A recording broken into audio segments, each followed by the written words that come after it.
नमस्कार प्रेक्षकांनो, स्टार प्रवाहावरील ठरलं तर मग या मालिकेच्या आगामी भागात आपण पाहणार आहोत की कोर्टातील खटल्याचा निर्णायक दिवस.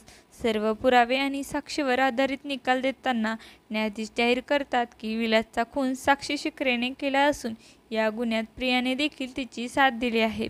साक्षीने स्वतःही आपला गुन्हा कबूल केला आहे. त्यामुळे न्यायालय साक्षी शिकरे आणि प्रिया मधुकर यांना 7 वर्षाच्या तुरुंगवासाची शिक्षा सुनावते.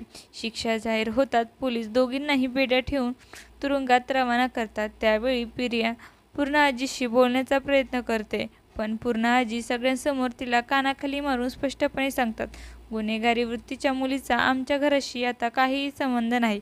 मला तुझं तोंडसुद्धा पाहायचं नाही.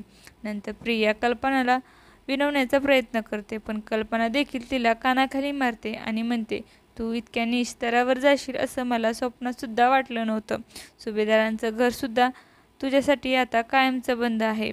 त्यावर सायली देखील पुढे येते आणि प्रियाला कानाखाली मारत म्हणते, प्रिया, आता सुभेदाराचं घर नाही तर जेलच तुझी खरी जागा आहे. आता 7 वर्ष तिथेच सडत बस. आता येणाऱ्या भागात आजी आणि कल्पना सायलीला तिचा सून म्हणून स्वीकार करणार का, हे पाहणं खूपच रोचक ठरणार आहे.